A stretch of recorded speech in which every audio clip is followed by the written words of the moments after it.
Management गुरु थे, उन्होंने ये पुस्तक लिखा है, considered to be the most famous management book ever written. New York Times के बेस्ट सेलर में 60 हफ्ते तक ये टॉप पे थी, और आज शायद 90% बी स्कूल्स में जहां MBA की डिग्रीज मिलती हैं यूरोप अमेरिका के साथ, सब स्कूल्स में ये पुस्तक पढ़ाई जाती है। और फॉर्च्यून 500 कंपनीज के शायद ही कोई एग्जीक्यूटिव्स बचे होंगे जिन्होंने इस पुस्तक का कोई कोर्स ना किया हो, कोई क्रैश कोर्स, 1 हफ्ते का, 2 हफ्ते का, 5 हफ्ते का कोर्स ना किया हो। इस पुस्तक उन्होंने लिखा, बहुत समझने वाली ये बात है, ध्यान से सुनना। उन्होंने अपने जीवन में ये पुस्तक लिखने से पहले 3000 सक्सेसफुल लोगों का संपर्क किया, जो सिर्फ धन कमाने में या व्यवसाय बढ़ाने में सफल नहीं, बड़े व्यवसाय के साथ जीवन के सभी रोल में सफल थे। हस्बैंड या वाइफ, ब्रदर या सिस्टर, नेबर या रिलेटिव, फ्रेंड, डॉटर या सन, सभी जो रोल हमें जीवन में सभी को करना है, वो सभी रोल में ये लोग सफलता उन्होंने पाई थी। ऐसे 3000 से ज्यादा लोग को वे मिले, और मिलने के बाद शांति से 3 साल तक सोच मतलब विचार किए, और फिर ये पुस्तक लिखिए, the 7 habits of highly effective people. मतलब अति असरकारक व्यक्तित्व धराने वाले व्यक्तियों के जीवन में ये 7 आदतें मैंने कॉमन देखी। मैं सभी का वर्णन नहीं करना चाहूंगा, लेकिन सिर्फ आपको नाम देता हूं। प्रथम आदत थी प्रोएक्टिव, जो सफलता के लिए बहुत जरूरी है। हम लोग एक्टिव तो हैं, प्रोएक्टिविटी मतलब प्रतिकूल परिस्थिति में सानुकूल प्रतिभाव। प्रतिकूल परिस्थिति में सानुकूल प्रतिभाव। आपके घर में आपके मन के मुताबिक बात नहीं बनी, फिर भी आप सबको साथ देना चाहते हो। आप जो ट्रस्ट में हो, जो संस्था में हो, जिसमें आपका प्रोजेक्ट, आपका विचार अच्छे थे, लेकिन सर्वानुमत से वो स्वीकार नहीं किया गया और किसी और का विचार स्वीकार किया गया, फिर भी आप इतने उत्साह से उस प्रोजेक्ट में अपने आप को वो सेवा में जोड़ सकते हो। ये बोलते हैं प्रतिकूल परिस्थिति में सानुकूल प्रतिभाव। आपका किसी ने अपमान किया, फिर उस वक्त आप स्थिर रह सकते हो। ये सफलता के लिए बहुत जरूरी है। कोई बड़ी आपत्ति आपके जीवन में आ गई, a setback, a failure is part of life, लेकिन उस वक्त आप स्थिर रहे। आपने जो विचार या उस वक्त जो एक्शंस बताए वो नीति नियम के अनुसार थे या गैर रीति में आप चले गए। प्रतिकूल परिस्थिति में सानुकूल प्रतिभाव। किसी ने चांटा मारा, फिर भी आप हंस रहे, हंस सकते हैं। To keep yourself stable is the first important aspect.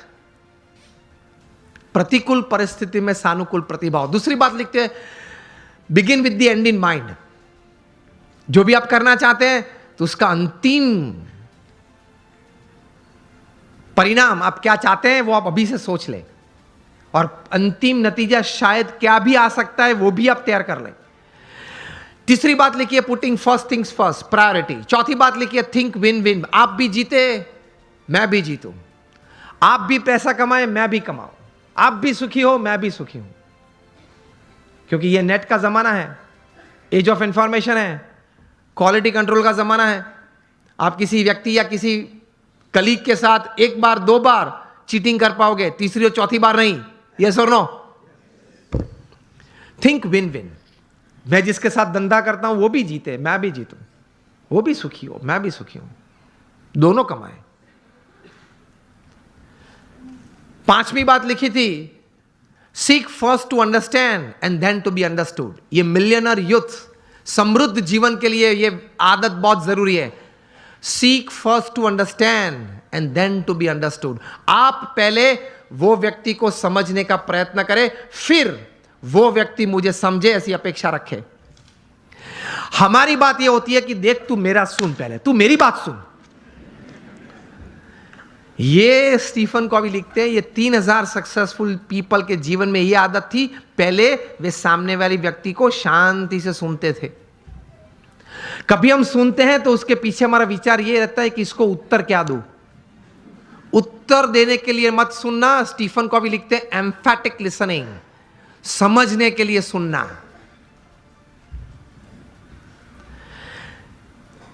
पांच आदतें हुई। सिक्स्थ लिखते हैं सिनर्जी। एनर्जी तो हम सब समझते हैं, मतलब आगे ऐसा लगता है। सिनर्जी मतलब दो या दो से ज्यादा व्यक्ति जब साथ में आते हैं, कुछ काम करने का निर्णय लेते हैं, काम करना शुरू करते हैं, मतभेद हो जाते हैं, कभी मनभेद भी हो जाते हैं, फिर भी साथ रहने का निश्चय करते हैं, साथ रहते हैं और चर्चा करते हैं, कॉमन मिनिमम प्रोग्राम डिसाइड करते हैं, कॉमन मिनिमम प्रोग्राम के लिए अपनी एनर्जी रिसोर्सेज अंदर डालते हैं, एक परिणाम पैदा करते हैं और परिणाम का आनंद लेते हैं। उसी आनंद में दूसरा काम करने का तैयार करते हैं, उसको सिनर्जी बोलते हैं। ये सिनर्जी के साथ काम करना वो आपको समृद्ध बनाएगा। लेकिन हमारी विचारधारा और आदत ऐसी है, 1 इंडियन इक्वल टू 3 जापानीज। एक भारतीय, उसमें इतनी ताकत होती है, 3 जापानीज जो काम कर सकते हैं वो एक भारतीय कर सकता है। 1 Indian equal to 3 Japanese, 2 Indians equal to 1 Japanese. अब पता चला, जब 2 भारतीय साथ में आते हैं ना, तब संप टूटता है। मेरे हिसाब से करना है, वो बोले मेरे हिसाब से करना है, तो फिर दोनों की शक्ति साथ में आती है तो भी कितनी बन जाती है? एक जापानीज जैसी। And 3 Indians equal to 0। 3 साथ में आ जाते हैं तो 0 बन जाता है। मुझे तो अभी कहा गया कि सब यहां जो आपकी टीम है जीतो की और ये ऑर्गेनाइजेशन के, सब कई बार बात करते थे, सब जब पीछे बैठे थे, बहुत सम से एक बहुत अच्छी टीम बनी है और बहुत अच्छा कार्य कर रहे हैं। बोल रहे थे कि सब यहां देने आए हैं, निस्वार्थ भाव से सेवा करने आए हैं। तो ये एक भावना है तो ही इतना बड़ा काम होता है, वरना कैसे होता है। और 7th हैबिट लिखते हैं शार्पन योर सॉ। मतलब आपको अगर if you want to cut a tree by a saw तो you have to sharpen it. तो your saw, your physical saw, you have to keep exercises, mental saw, you have to keep good reading and thinking good. Your emotional saw, that is you have to have the right type of feelings, and your spiritual saw. इसमें Stephen Covey लिखते हैं कि connect with your creator through prayers every day.